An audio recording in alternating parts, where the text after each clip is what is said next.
Good morning, Oracles. Well, yesterday wasn't the greatest of days. Tesla closed down exactly 5% and closed just under $700.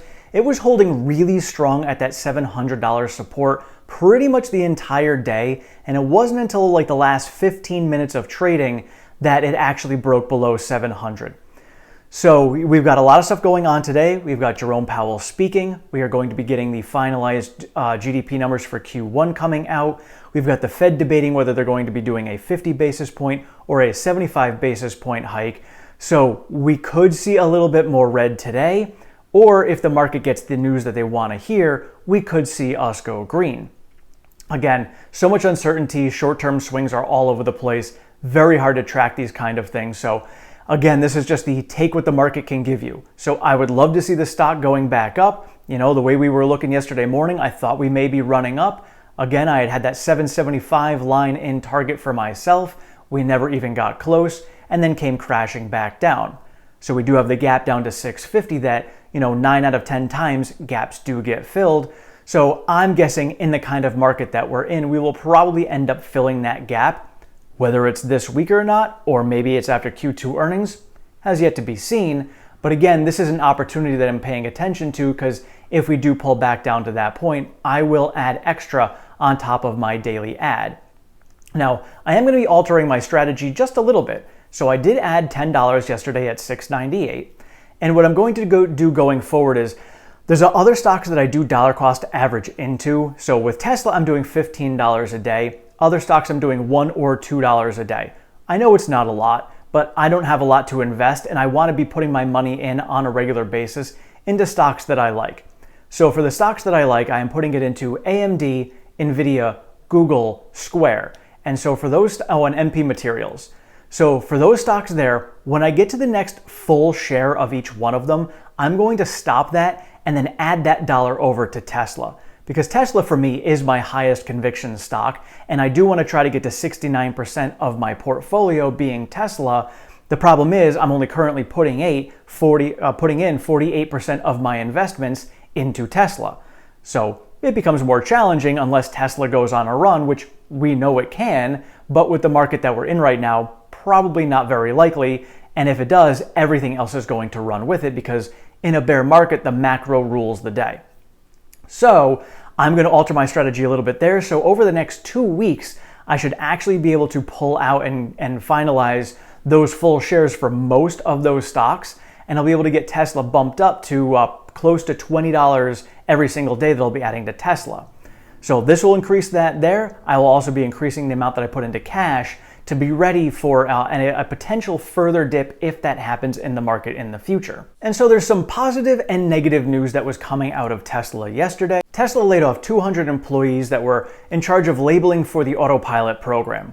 So for them, it's not good. It's never a good sign to see a company lay off employees. Obviously, the stock market can tend to like that because that means the company is cutting costs, but it's never good for the employees. However, the way I am viewing this is in a bullish manner because Elon has said before that FSD is their number one focus to solve by the end of this year.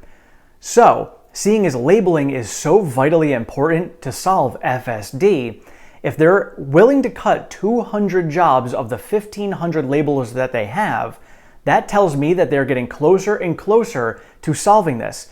Either that or they have the auto labeler being so strong that it can replace 200 labelers in the field. So that to me is a very bullish sign because that tells me that they're moving along very nicely and they're comfortable with the path that they are on. And just a reminder that Elon did say that they are going to be cutting about 3 to 3.5% of their headcount over the next 3 months. But 12 months from now, their headcount for both salaried and hourly employees will be going up. We also got some news out of Berlin. They are now delivering long-range Model Ys out of Berlin. That's awesome news. We also got news that Austin is also delivering the long-range Model Ys. We knew that they were coming because they've got the 2170 tooling over there, so they're starting to ramp all of those up because the 4680 ramp is a little bit slower than expected.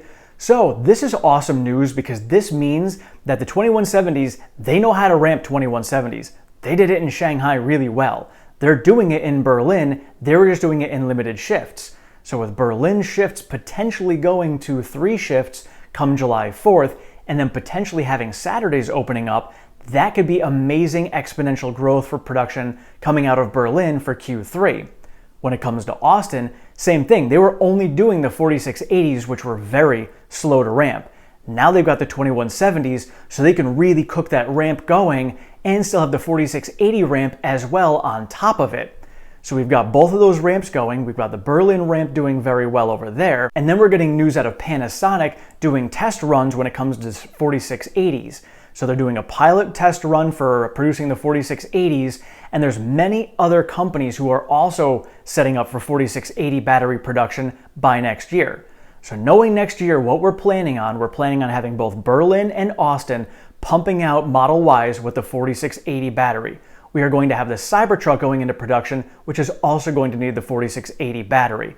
And having all of these companies that are coming online to do the 4680s, as well as Tesla producing them themselves between both Austin and Berlin, this tells me that Tesla is going to be primed and ready to crank out 4680 vehicles plus 2170 vehicles come mid-2023. And when it comes to long-term investing, this is the kind of fundamental news you want to pay attention to. Price action is going to move all over the place because that is what traders move up and down. But pay attention to the fundamentals, because the fundamentals are what's going to signal how the company is going to trade long-term down the road. When you're looking at price action, what price action are you looking at? Long-term. That's what you want to see. What's going to drive that? The fundamentals of a company. So when you see a company like Tesla, who has very high demand for their vehicles that they still can't keep up with, despite the fact that they keep on cranking up the price on their vehicles, well, then you look at what can they do for production to get vehicles out faster. Well, they need to produce batteries faster to be able to produce vehicles faster. Well, they've now got lined up the battery situation with the production going through to next year ramping up, which will then in turn help them ramp up vehicle production. They do have the 2170s going right now in both Austin and Berlin, which are cranking up production to finish the year strong between Q3 and Q4. Tesla has the fundamentals and the foundation down to get them through all of this and crank out all the demand. So they're going to be doing the best. So when it's coming to the EV production right now, it is all about who can produce the most. Tesla is producing the most, and Tesla has the best factories to be able to do this. We've got, VW over here saying that Tesla's going to be struggling because Elon's going to be burned out from trying to ramp 2 factories at the same time, and it's the hardest challenge that they've ever faced. And yeah, sure it is. But guess what? Those 2 factories that they're ramping are going to be significantly more efficient and cost-effective factories than any factories that are going to be built by VW or any competition over the next decade. So sure, maybe in the near term for the next 6 months or so, it's going to be a struggle. So was Shanghai when that first ramped up. That was a struggle. They were burning a ton of cash as well. Now we've got 2 factories that are going to be burning a ton of cash. Great. But once we get through this, they're going to make up for all of that. Then they're going to have 3 factories that are pumping out 30% plus margin vehicles. And then guess what? When they start opening up factories after that and they have to take ramp cost hits, they're going to be barely noticeable because 1, we're going to be through all of this supply chain issue stuff that's going on, and 2, they're going to have 3 massive factories that are going to be pumping out these high profit vehicles to offset any margin hits you're going to notice coming out of any new factories that are being built. And then going forward, the more factories that Tesla has built and up and running to full ramp, that means the smaller amount you're going to notice any new factories getting built after that. So then Tesla can start doing a whole lot of new different things and trying new stuff out because they can take those chances because they're not going to have to worry about taking the massive hits. And Tesla is known for taking many massive chances. I mean, that's why they are where they are right now, because they've taken chances and they have made those things happen. So in the future, they can take those chances and make those things happen on top of what they've already made happen. And so looking at the factory production that we have going on, the fact that we now do have confirmation that Austin's got these 2170s pumping out, I have a feeling, consensus estimates right now are looking around 256,000 vehicles delivered for Q2. I've got them around 252,000. Gary Black has them at around 254,000. Troy Teslake is around 251,000. I have a bull case where the last month and the last 2 weeks of this quarter have been a massive push, which is probably part of the reason why we haven't heard from Elon on Twitter. I think we might push over 270,000 vehicles delivered for Q2. That's just my silver lining bull case thesis going through this because of the push that we're seeing at the end of the quarter here. Again, I would love to see us go over 270,000, but my numbers right now are at 252,000. We will find out these numbers on Saturday most likely. Let me know your thoughts in the comments below. What are your estimates for deliveries for Q2? What are your estimates for production? Are your numbers the same? Because mine pretty much are the same because we know that Tesla is going to be selling every single vehicle that they can produce.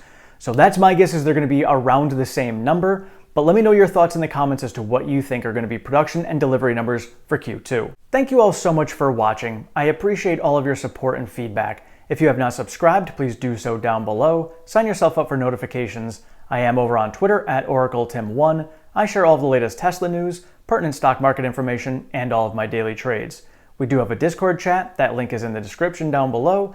I do have a Patreon if you'd like to support the channel any further. That link is also in the description. Thank you so much. Have a great one.